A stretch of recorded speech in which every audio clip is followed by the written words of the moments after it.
Bueno, boa tarde, fui escollida para presentar aquí o novo libro de Rafa. Antes que nada, vamos falar de Rafa, a súa trayectoria no Entroido. Sí, bueno, Rafa eu creo que é unha das persoas que máis coñece o Entroido galego, ten un traballo impresionante, non solamente de traballo de campo, senón como observador participante. Tamén ten moitas obras, ten moitos artigos sobre o Entroido tradicional. Últimamente pois ten unha labor moi importante no que é a participación, investigación, revalorización dos entroidos, sobre todo no que falábamos onte da recuperación dos antigos entroidos que están sendo recuperados, non? Entón, pois ten moitos artigos, non é por fardar, pero aquí na saga, aparte de facer as xornadas, temos tamén compañeros moi que se dedican ao que o Entroido. Aproveito para animarvos, como fixo el, para que podades consultar a bibliografía. Temos a Carlos, que é gran investigador do Entroido de Ourense, temos a Anxo Rosales, está Roberto de la Torre, que hoxe non puido vir porque, bueno, isto por razóns de saúde, que é un gran fotógrafo etnográfico.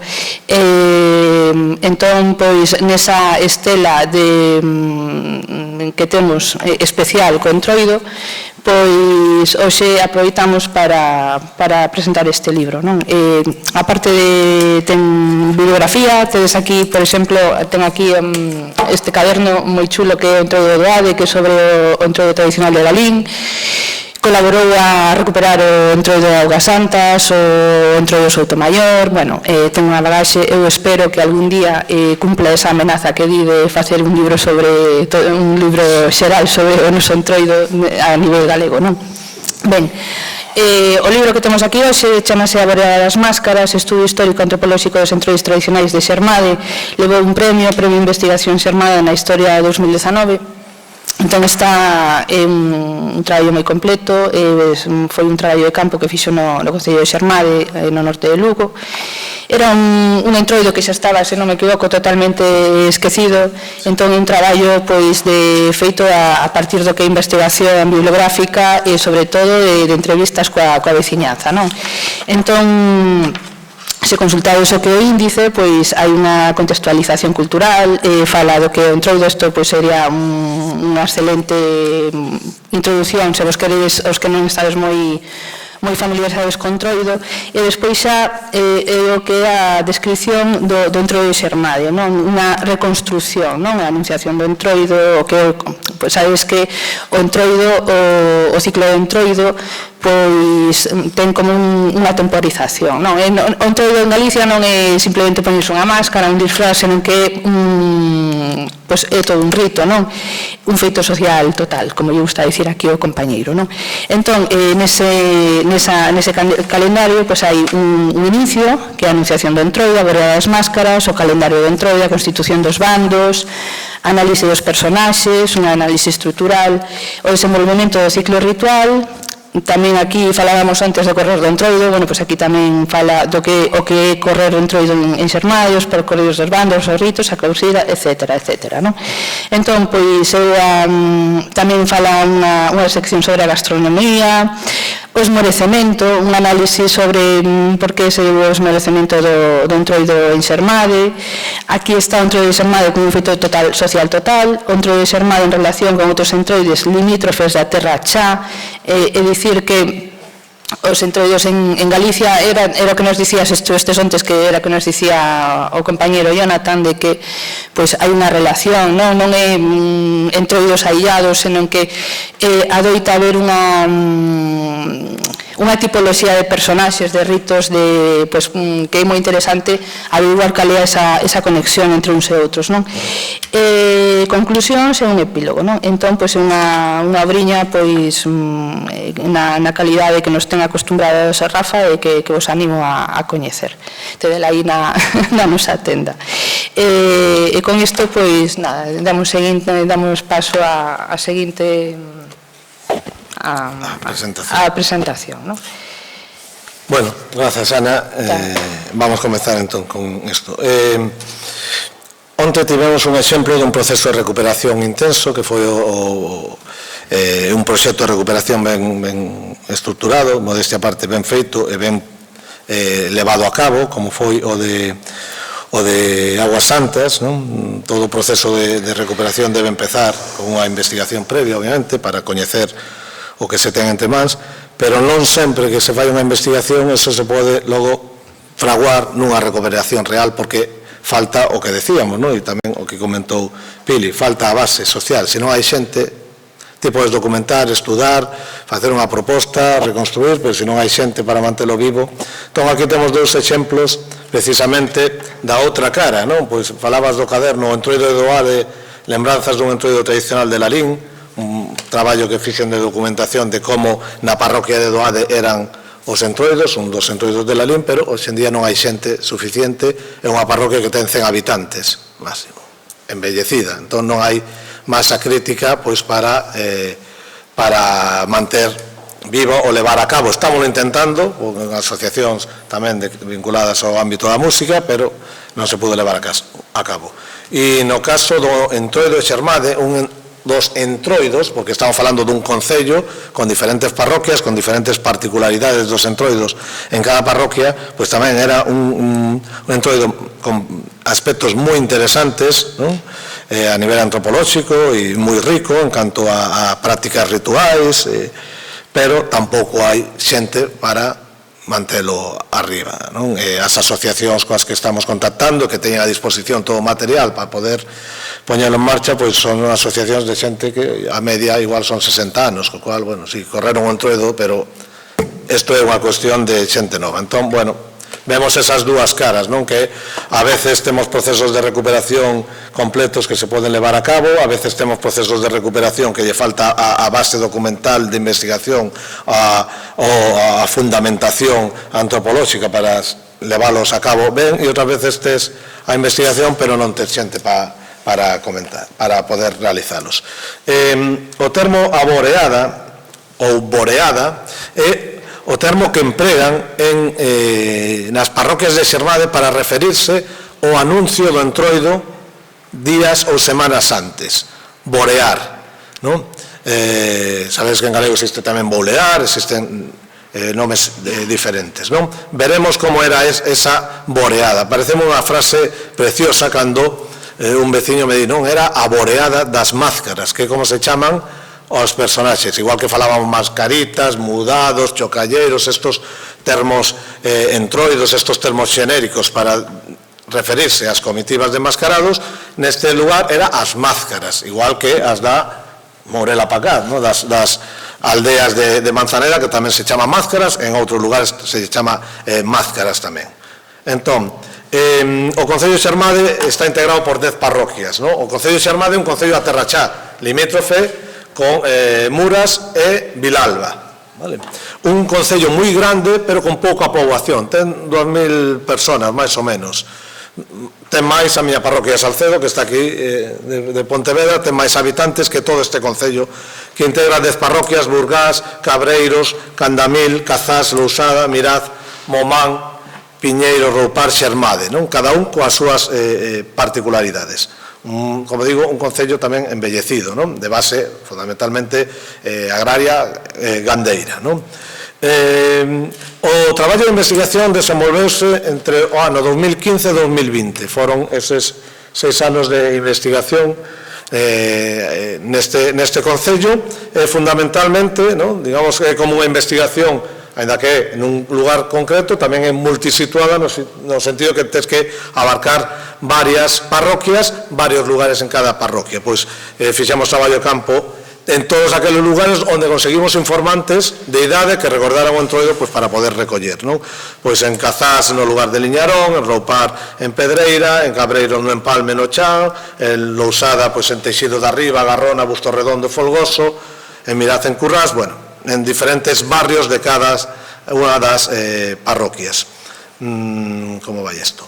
O obxectivo do traballo, por suposto, era achegar ese coñecemento, esa luz sobre a historia, a propia dinámica de cambio deste Entroido hasta a actualidade, que desapareceu e se reduce a que se disfrazan e van á taberna de Alao algúns veteranos, basicamente, o que queda, e dar conta de toda esa rica fenomenoloxía que tuvo o Entroido ao longo dos últimos 100 anos, que basicamente é o que abrangue a memoria oral da xente máis maior, incluso do que lembraban os seus pais, non?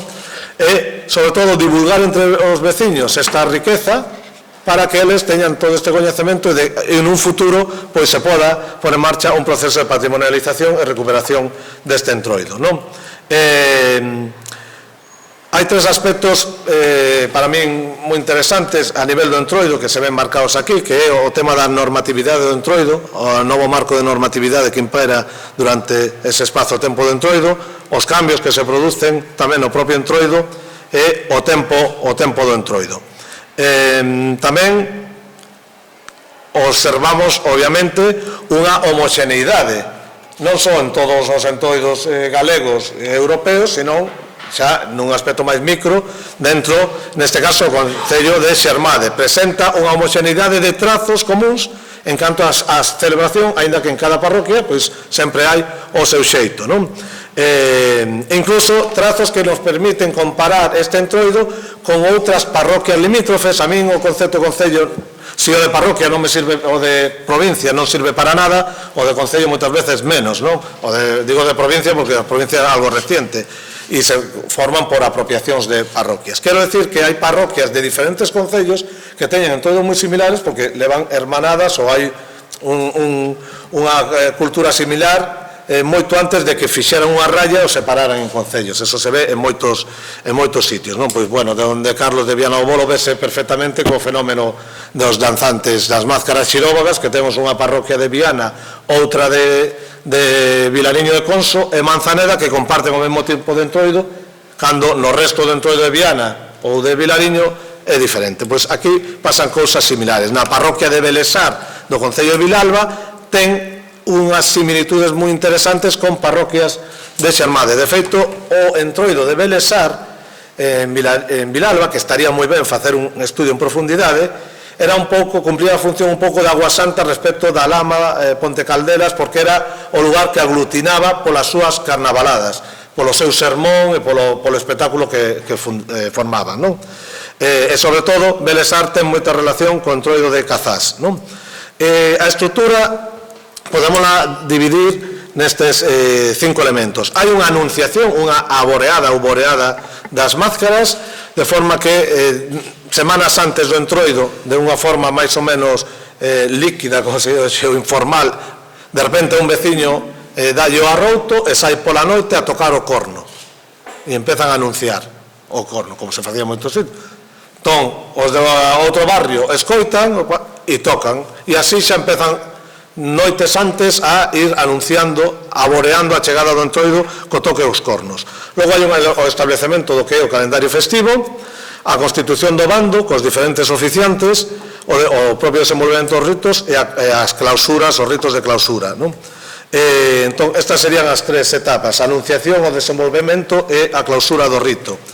A aboreada anunciación faise normalmente 15 días ou un mes antes do sábado de Entroido. Empezan a soar os cornos aquí na Garrona, facéndonos unha demostración de como tocaban o corno, non? Tocaban tanto os cornos de vaca como, din eles, os cornos mariños. E isto a ti te pode interesar como músico tamén, o Anxo, que nalgúns casos o corno metían unha palleta, un pallón, o sea, de lingüeta simple, non? E tocaban con pallón. Tamén contaban, cando non había cornos, collían unha botella, quentábana, o cu da botella, metían auga e cando escachaba tocaban con unha forma de turuta cunha botella, pero normalmente o corno ou o corno marino, non?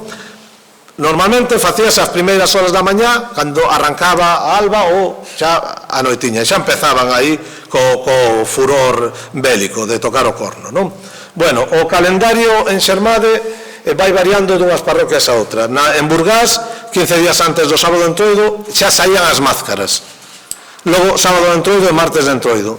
En Cabreiros, o sábado de Entroido, en algún barrio de Cabreiros, por exemplo no Chao, xa empezaban a salir. E logo, domingo de Entroido, luns e martes. En Candamil, 2 semanas antes, saían as máscaras. E logo, sábado, domingo e martes. Fundamentalmente, nos centramos sábado, domingo e martes. En algunhas parroquias, 15 días antes, xa había unha saída do bando das máscaras. En Mirás, sábado, domingo, luns e martes. En Momán, 15 días antes do sábado xa saían, sábado, domingo, luns e martes. En Piñeiros, xoves de compadres, xoves de comadres, sábado, domingo, luns e martes. En Roupar, xoves de comadres, xoves de compadres, non en todas as parroquias se celebraban sábado, martes e mércores de cinza. En Xermade, xoves, os dous xoves, sábado, domingo, luns e martes. E en Cazás, pois tamén 15 días antes do Entroido, que sería o domingo lambeleiro para un, fareleiro e tal, e logo o sábado e martes de Entroido, non? A estrutura do bando tiña variacións, non, dunhas parroquias a outras. Por exemplo, en Roupar distinguimos o bando que ia polas casas anunciando a chegada do Entroido, é dicir, o bando dos 15 días antes do propio bando do martes de Entroido. Había unha constitución diferente do propio bando, porque no bando do martes entraban en xogo, por exemplo, personaxes como os folicheiros, as máscaras de bonito ou o boneco do Antroido e da Antroida. En Candamil tamén nos atopamos personaxes propias do bando como o fargalleteiro e tamén as máscaras de bonito, non? Entón, temos estas particularidades. Dentro do que é as máscaras como nome xenérico, en Roupar temos os folicheiros, tamén un termo moi habitual, porque fai referencia ao fol. En Candamil, o fargalleteiro. E logo, en Momán, tiñamos a presencia da vaca. O sea, non se inventou en Laza. O sea, a vaca, existen moitos entroidos, con todos os meus respetos para os compañeros de Laza. A vaca existen moitos entroidos, non? En Momán sacaban a vaca, e en Roupar, isto sí é moi significativo, é o único caso, eu creo, documentado agora en Galicia, da presencia da cabeza de cabalo, de besta.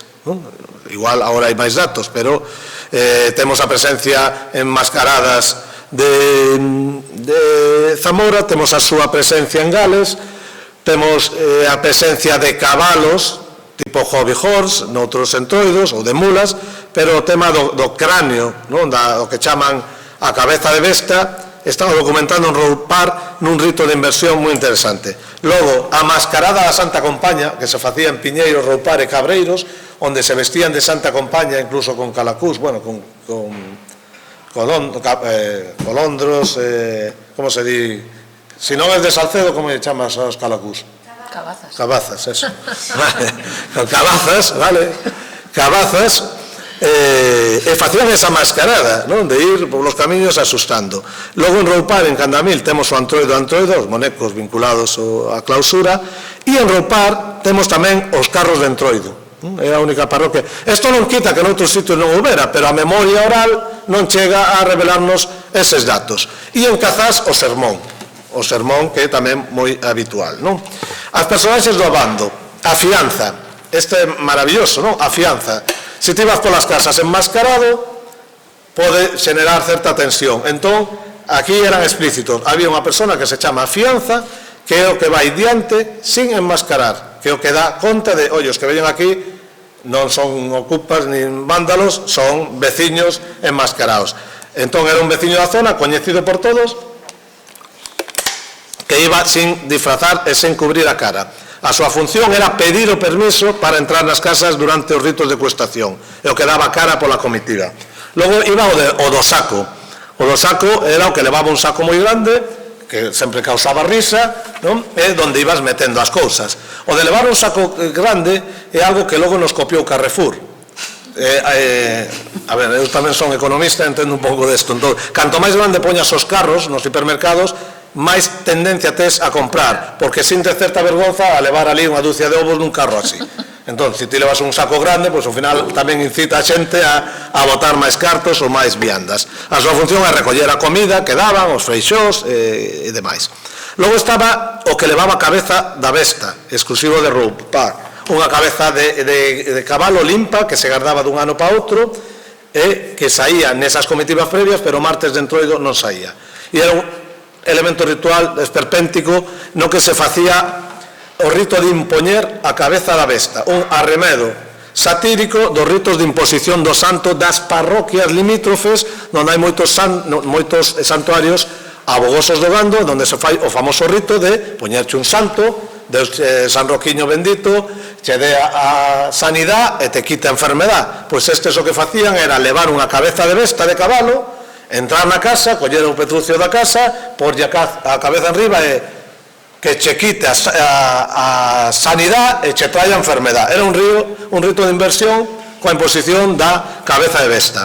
Logo temos as máscaras de bonito, que é o equivalente ás vellas de Aguas Santas, as madamas, madamitos, damas, as típicas máscaras que van elegantes, roupas brancas, fitas de colores, adornadas. Fixadevos, isto era moi interesante, como iban esas sayas. Hoxe en día utilizamos cintas, non? De cores, flores. Tenemos aquí Robertos amigos. Mira, estou collendo outro día en Mugares unha das flores que lle caíu a un lavardeiro, pois originalmente serían, como nos contaban aquí, como pois as sayas brancas que había por casa decoradas con follas de loureiro, outras veces hedras, outras veces espadanas tinguidas que fan de cintas, non? Levaban sombreiros de palla adornados con papel de xornal, fitas de colores, flores e demais. E a función, aínda que non está de todo claro, según as parroquias, si temos esa estrutura que a función destes personaxes sempre é bailar, interaccionar e bailar coa xente, non? Bueno, isto sería o equivalente. Como non temos fotos, non podo por fotos deste entroido desaparecido, estos son madamitas, o equivalente, non? A damas en esgos, e isto é en Gales o que sería a cabeza de besta. Non vos digo o nome deste personaxe en Gales porque é imposible decir unha palabra de 20 letras que 19 son consonantes. Igual Anxo, que é así un pouco friki, non sabes como se di, non? Verdad? Friki con cariño, o cariño que che teño. Mari, www, sí. Bueno, logo temos as máscaras farrapeiras, non? O típico maragatos vellos, roupas vellas, sombreiros vellos, cara tapada, cunha media, cunha carota improvisada, calquera cousa, e a función son os que traspasan os límites, os que corren, os que xeran a troula, non? Os folicheiros son rapaces enmascarados que levan un saco cheo de cinza atado a un pau, roupas vellas, e teñen unha función tamén punitiva, e son as típicas máscaras directoras que velan polo desenvolvemento do rito. Protexían as máscaras de bonito, igual que pasaba cos vellos do Entroido en Cobres, non? A veces había encontros entre comitivas dun barrio e outro, cando había encontros hai competencia pola acuestación e había roces, entón aí estos se empregaban cos seus paus, non? E os seus foles e protexían, non? Golpeaban a xente, protexían a comitiva. Noutros lugares temos o fargalleteiro, que a función é similar, tamén vestido de xeito estrafalario. De feito, contábame tamén un veciño, iban todo enfargalletado, é dicir, como farrapos, non? E a veces facendo de vello, levaban a cara coberta, traían un pau cun xarro colgando cheo de barro para emporcallar a xente, ou cinza ou barro. E como folicheiro, pois a súa función é de velar pola orden. E logo temos os vellos, arremedando un vello ou arremedando unha vella, boinas, bastóns e todo isto, non? Bueno, exemplos de que podería ser un folicheiro, neste caso é un bixigueiro de Samede, ou destas típicas vellas, non? Logo temos o antroido, que é un moneco de palla, que moi ben feito, o típico sombreiro, con bigotes con guedellas de ovella, e tamén levábase en procesión, non? A cabalo, igual que a Antroida, non? Que iba vestido, me decía unha señora, como doña Rogelia, é dicir, co pano de vella e demais. E logo temos tamén a estrutura da vaca, unha estrutura de madeira manexada por dous homes, cunha cabeza de vaca, con cornos, aquí temos os compañeros tamén cunha máscara de cornos, a feitura dunha vaca, coberta cunha manta, e formaba parte desas farsas de Entroido, arremete contra a xente, embiste, e nalgúns dos seus obxectivos prioritarios eran as mozas e as mulleres, eso sempre era así, era empitonar as mozas, non? Bueno, temos exemplos de todos estes personaxes. Os ritos que se celebraban, o rito de cuestación típico, petitorio do Entroido, os ritos de inversión moi marcados, no caso de Poro Santo e outros que veremos, esos ritos de caos, de renovación, de trasnadas, de roubos de carro, todas estas cosas que facemos aquí en San Xoán, que en Manzaneda fan en defuntos, pois aquí se facían no Entroido, atancar camiños, roubar carros, todos esos ritos de escenificación do caos, todos os ritos de teatralidade, sátira, burlescos, as veladas, as barsas, as carnavaladas que se facían en Cazás, os sermóns.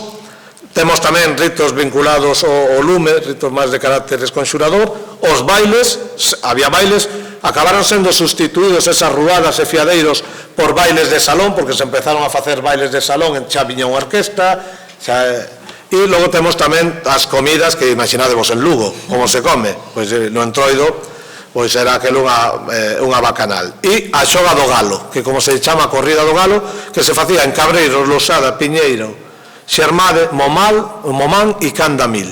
E logo os monecos de Entroido do rito de clausura. Entre os ritos de caos, algunhas das cousas interesantes que facían, bueno, era eso, aproveitar o Entroido para roubar os carros e as cancelas e cambialas de sitio, ir a botarlle sal no viño, os veciños, facer os freixós de liño, freixós, como se lle chama aquí en Lugo, as filloas.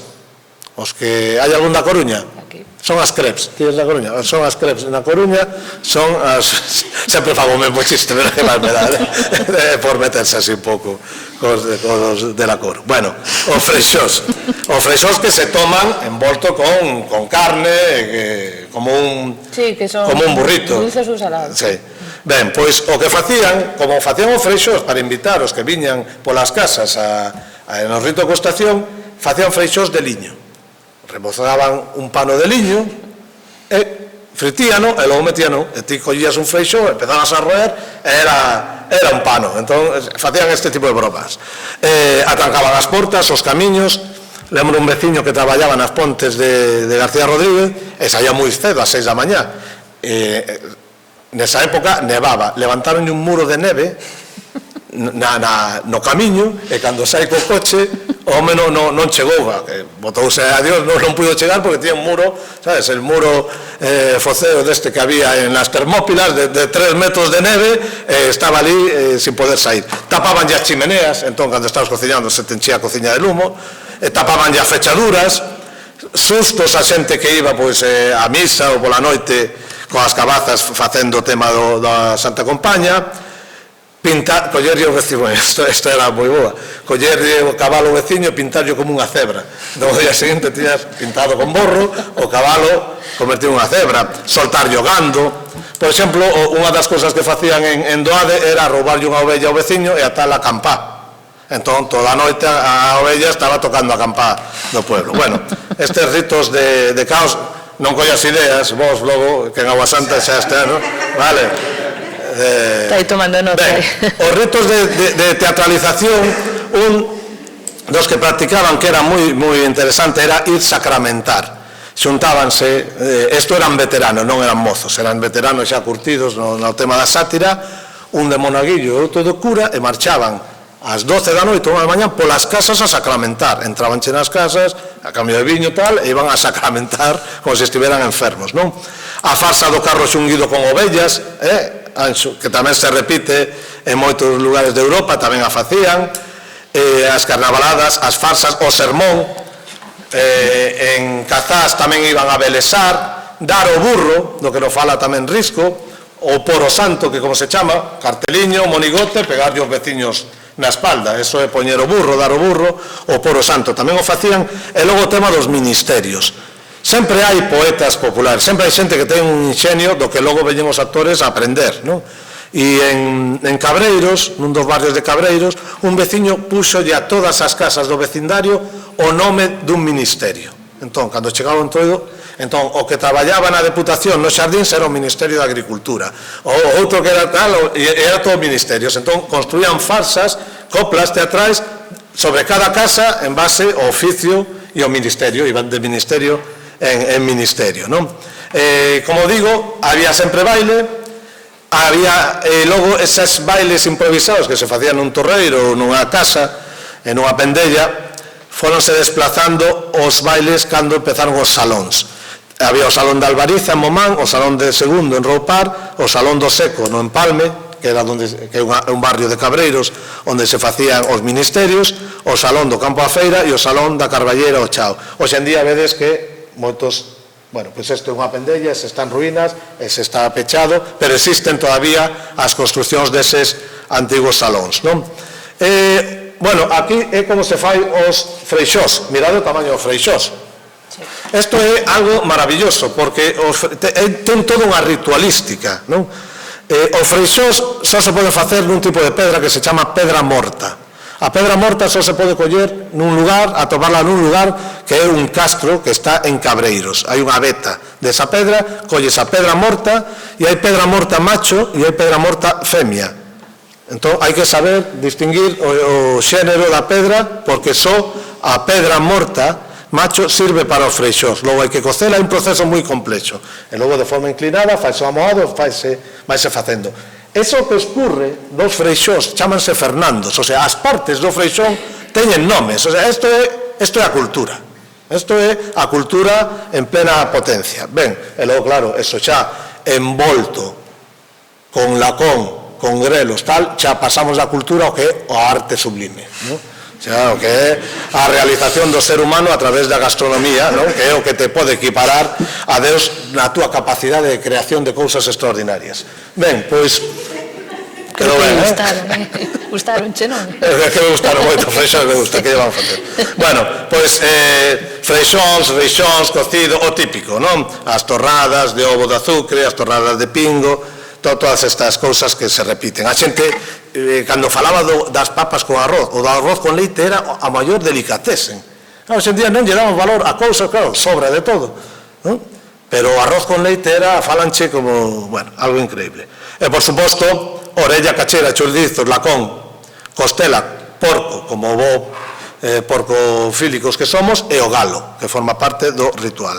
Bueno, isto é unha táboa de ritos clasificados por parroquias onde se daba ou non, onde había anuncio, onde había ritos de cuestación, onde había máscaras, non me vou parar aí, e leo unhas conclusións e con isto finalizamos. O entroido, como vedes, o entroido nas parroquias de Xermade foi un fenómeno extendido por todo o territorio do concello e moi arraigado en toda a terra xa, pero sobre todo a partir dos anos 60 coa emigración da xente nova foi cando se empezou a perder, non?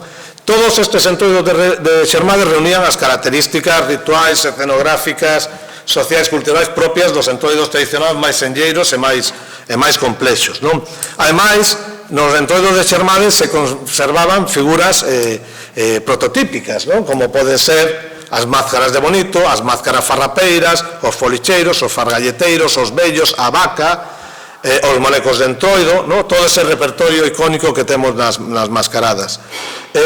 Tamén conservan trazos moi singulares, que farían deles unha peza interesante a conservar, como é a propia mascarada da Santa Compaña, moi arraigada ali, ou o rito de inversión da cabeza de besta, que imagino os pobres paisanos na súa casa, e outro provocando a enfermedade impoñéndolle unha cabeza de cabalo, que é exactamente as mismas. Non teño aquí os versos porque tampouco me quero estender moito, pero se colledes as oracións que se rezan nos santuarios, que fixen ese exercicio de comparación das oracións de imposición do santo nos santuarios locais, pois nos atopamos exactamente o mesmo, pero inverso.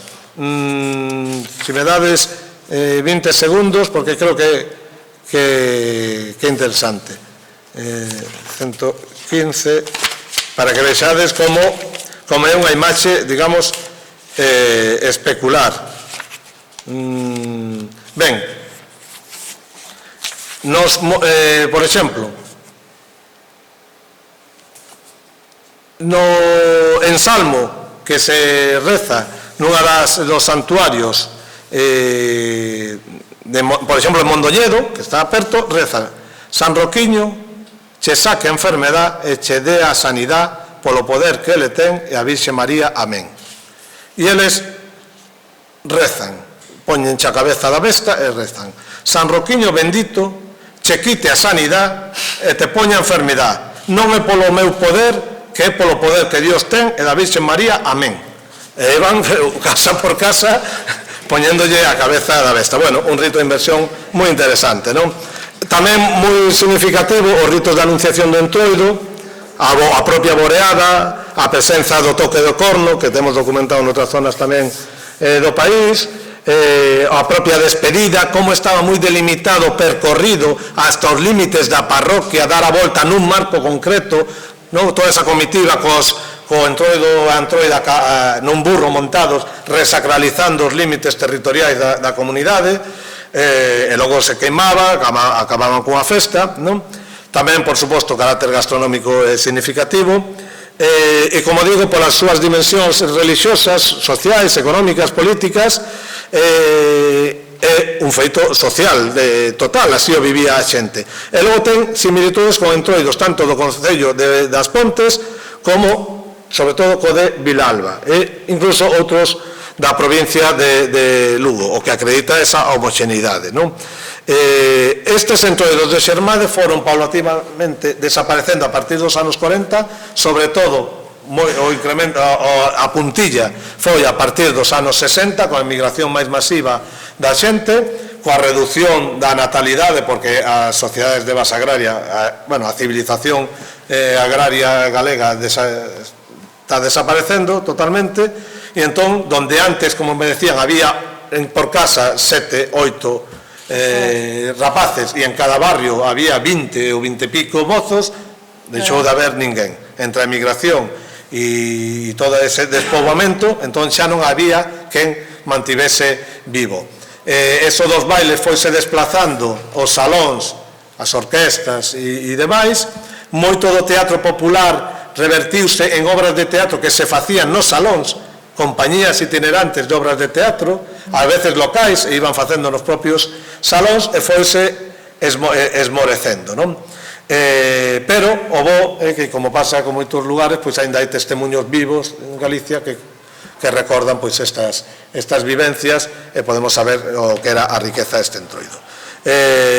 Existiría esa posibilidade de volver a ponerlo en marcha con bastante de forma fidedigna. E con isto termino. Sei que me estendín un pouco máis, pero é o que hai. Vamos a facer, é o que hai. Moitas grazas. Moitas grazas, sí, moitas grazas. Xa non digo nada.